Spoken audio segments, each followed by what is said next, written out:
السلام عليكم ورحمة الله وبركاته. ازيكم عاملين ايه؟ يا رب تكونوا بخير. النهاردة زي ما انتوا شفتوا في العنوان كده انا هعمل مسقعة.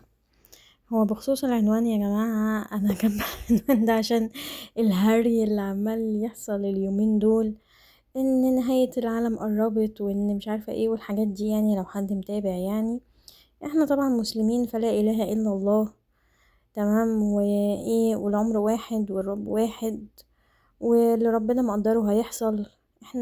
احنا بنصلي صلواتنا وبناكل اكلتنا وبنعبد عبادتنا ومنتظرين اي حاجة تحصل في اي وقت عادي يعني.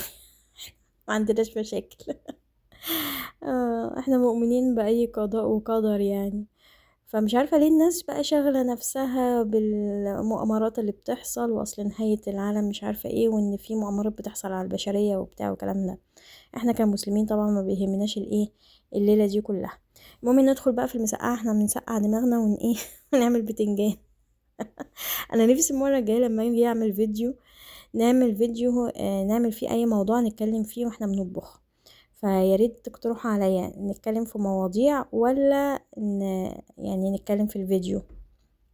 المهم دي المسقعة، انا بحب يا جماعة ان انا اقشر البتنجان شوية وشوية. ليه بقى؟ لان في ناس بتحبش القشرة قوي، وفي نفس الوقت على فكرة القشرة اللي بتدي طعم للمسقعة.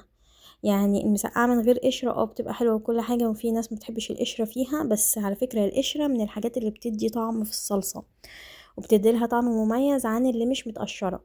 فلو انتم متحبوهاش متقشرة، بتحبوها متقشرة وكده، فتمام ممكن تعملوها متقشرة، بس سيبوا يعني ايه، يعني ممكن يعني شوية رفيع كده من القشر بحيث ان هو يديلها طعم. تمام. انا هنا ده البتنجان اهو، انا بحب اعمله مكعبات. تمام. انا طبعا انا هعمل البتنجان دوت مش في الفرن، البتنجان في الفرن ليلة تانية وبلحمة وبتاع وكده. انا هعمل مسقعة عادية جدا، اللي هي المسقعة المصرية العادية جدا بتاعت ايه امهاتنا بتاعت زمان، واللي احنا اتربينا عليها يعني. فانا بحب ان انا اعمل البتنجان كده مكعبات، ماشي. وبحب اعمله مكعبات كبيرة عشان كده تكون اللحمة بتاعت البتنجان كده باينة في الصلصة وكده. ادي الطماطم بنضربها. تمام. والثوم ده يا جماعة انا بعمل انا مش بدق الثوم، انا بحب ان انا ايه اخبط الثوم كده خبطتين، تمام، بحيث ان القشر يكون سهل ان هو يطلع منه. دي حاجة حلوة يعني. دي اسهل طريقة ان انتي تقشري بيها الثوم، تقومي بخبطة خبطتين كده في الهون، تمام، فيطلع القشر منه ايه بسهولة. وانا ما بحبش برضو ادق الثوم بتاع الطبيخ، بحب ان انا اقطعه ايه اكتر. طبعا انا هنا اهو بنقطع توم كتير علشان ايه، عشان جوزك لما يجي وكده ما ينزلش قهوة ولا يروح اي مشوار بعد ما ياكل ينام على طول. عايزة تنيمي جوزك في البيت اعملي له اي اكل بتوم. تشيله اي ملوخية بقى مسقعة، اديله توم ينام على طول وما يخرجش. تمام. هنا انا هو بولع البوتاجاز علشان هنعمل ايه بقى، هنعمل الصلصة. هنا ادي التوم اهو بحطه، وبحط عليه معلقة كزبرة صغيرة. تمام. هنا انا جايبه الخل عشان اقول المسقعه ما بيتحطش عليها خل، المسقعه ما بيتحطش عليها خل، المسقعه ما بيتحطش عليها خل. تمام. هنا اهو بتقدحي التوم شويه وبعدين تطشي بالصلصه. خلاص. المهم هنا نقلب قلب قلب الصلصه. تمام. وغالبا هجيب صلصه بقى اللي هي الجاهزه دي، ماشي، علشان بتدي برضو شويه طعم كده وبتدي لون ايه احمر للصلصه العاديه. تمام. لاني انا مش مجهزه صلصه، يعني في ناس بتجهز الصلصه اصلا، انا مش مجهزه صلصه. انا بضرب طماطم بعدين احط عليها الصلصه الايه المعجون دي، ماشي. وبعدين بزود شويه ميه على حسب بقى الصلصه اللي انتوا بتحبوها. يعني انا ولادي بيحبوا الصلصه كتير في مسقعه فبعمل صلصه كتير. هنا ايه حطيت ملح وفلفل وطبعا شويه ايه سكر في البتاع اللي انا عاملاها للسكر مخصوص للاكل للطبيخ. انا عامله كده يعني بوله صغيره كده حاطه فيها شويه سكر عشان في الطبيخ ايه ابقى ارمي سكر زي ما انا عايزه. هنا ده العيش طازه، انا ما اعرفش ليه انا صورته، يعني ان انا بحط البتاع بتاعت العيش دي جميله يا جماعه، يعني انصح بيها. هنا بقى كنت نسيت اقطع الفلفل في الاول. تمام. فهنا اهو جبت فلفلايه كبيره، ممكن تجيبي فلفل قرون صغيره وتقليها، انا بحب ان انا اجيب فلفلايه كبيره واقطعها واقليها. هنا طبعا بنقلي شويه بطاطس جنب المسقعه عشان هناكل مسقعه بعيش. انا بحب اللي هو ايه يومين كده في الاسبوع او حتى 3 ايام من غير لحوم. فانا بحب الاكل اللي بالعيش. فيعني وعودي اهلي على فكره، اهل بيتك جوزك وولادك الاكل اللي انت هتعوديهم عليه ممكن مثلا اول مره يرفضوه بتاع وكده، بعد كده هيتعودوا على اكلك وهيحبوه. يعني انا ولادي بيطلبوا مسقعه ومعلماهم ان هم ياكلوا اي حاجه. بس فانتي على حسب ما انتي تعودي ايه اهل بيتك، فعوديهم كده ان فعلا اللحمه يعني مش كل يوم لحوم، وان هم ياكلوا اي حاجه بتتحط قدامهم، وان هم الحمد لله على كل النعم يعني. هنا البطاطس يا جماعه انا انصح بيها ان انت لما تقدحي الزيت تحطي البطاطس وما تقلبهاش خالص غير ويعني قرب ما انت هتطلعيها كده. ليه؟ دي اللي بتخلي البطاطس ناشفه. فما تقلبيش البطاطس كل شويه، سيبيها حطيها في الزيت وغرقيها في الزيت وسيبيها ماشي. قرب كده ما تحسي ان هي ابتدت تنشف، ابتدي ايه قلبي بقى فيها كده مثلا دقيقتين 3 وبعد كده طلعيها تطلع معاكي مقرمشه وجميله وزي الايه وزي الفل.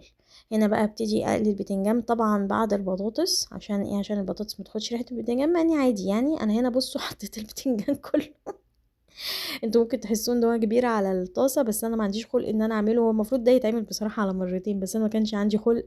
فقمت ايه بعد ما حطيته كده ندمت، بس قلت يلا انا هغرقه في الزيت برضو واسيبه بحيث ان هو يتقلي في الزيت براحته خالص وما يتشربش زيت كتير. هنا هو هحط شويه ملح وكزبره، بحب احط ملح وكزبره على البطاطس، ما بحبش احط فلفل اسمر عشان ما يغمقهاش.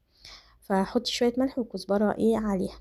متحطوش كمون، في ناس بتحط عليها كمون بس انا محبش الكمون. هنا البتنجان اهو عشان سبته فابتدى ان ايه يعني يتقلي حلو اهو. يعني بدل ما كان هو كبير كتير اهو حسيته ان هو ايه شويه قليلين اهو. هنا ايه ببتدي ان انا اقلبه كده. طبعا البتنجان مش زي البطاطس، لازم ايه بعد فتره كده تقلبيه علشان يتحمر من كل الايه الجهات. بس برضو تاني انا غلطت بصراحه لما حطيت الكميه دي كلها في الايه في الزيت. خلاص المهم فاجي البتنجان بيتقلي. المهم بقى اهو بصوا اتحمر اهو. ده بعد فتره مثلا ربع ساعه هبتدي بقى ان انا ايه اشيله. تمام. وفي ناس على فكره بتعمل حركه حلوه انا بحب بصراحه برضو في ناس بتحط عليه دقيق قبل ما تقليه شويه بحيث ان هو ما يشربش زيت كتير. بصراحه انا حسيتش ان في فرق. لو حد بيعمل الحركه دي وحاسس ان في فرق يقول، بس انا بصراحه ما حسيتش ان في فرق غير ان هو بيدهول الزيت وخلاص. فخلاص هو كده كده مسقعه بتتقلي في الزيت وبتاع وكده، فهو كده كده حاجه بتشرب زيت يعني. وممكن بعد ما تخلصي تجيبي مناديل وتطبطبي عليه بحيث ان انت تطلعي كل الايه كل الزيت اللي فيه وخلاص. ماشي. ادي الفلفل اهو حمريه كويس جدا. ماشي. الفلفل طبعا يعني بجد من الحاجات اللي برضو بتدي للصلصة ايه نكهة حلوة جدا. في ناس بقى بتعمل بقى حوار بقى في المسقعة انا مبحبوش، تحط عليها خل وتعمل لها دقة. ده اسمه بتنجان بصلصة، هبقى اعمله في مرة. ماشي. انما المسقعة يا جماعة هي حلاوتها كده ان هي البتنجان يدي للصلصة الطعم هو والفلفل مع التوم بس. ما ترغيش كتير في الاكل وما تقلبيش الاكل ان هو يعني دي طبخه. لما انا حطي خل وكده اللي هو يعني اللي هو بيبقى عامل زي المحلات بقى وبتاع وكده وتحط في سندوتشات. اما انا دي طبخه كده. على فكره في ناس بتاكل مسقعه مع الرز الابيض، انا شفته على فكره بتبقى جميله. يعني لو عايزه تعملي شويه رز جنبيها ابيض والله بتبقى جميله. بس هي اصلا الفكره ان احنا النهارده ناكل اكل بايش. خلاص هنا بقى هغرف في الاطباق. شوفوا الصلصة بعد طبعا ما قعدت مثلا يجي يجي ربع ساعة كده ولا تلت ساعة براحتك بقى على حسب ما انتي عايزة البتنجان تحسي ان هو استوى. ماشي كده هغرف خلاص بقى في الاطباق. احنا بنحب الصلصة كتير عشان كده تلاقوها فيها صلصة كتير. انا اولادي بيقعدوا يغمسوا الصلصة كده بيها بعد ما بياكلوا البتنجان. ماشي كده غرفت في الاطباق وادي كده البطاطس. ماشي. وهنا شوية مخلل بقى كده حلوين معاها.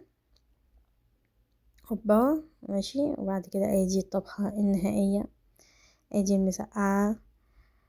ماشي. وبألف هنا وشفا. ويا رب يكون الفيديو كان خفيف لطيف ولو انتوا عندكم اي افتكاسات قولوها وقولوا لي افكاركم في المسقعة. وسبسكرايب بقى ولايك. والسلام عليكم ورحمة الله وبركاته.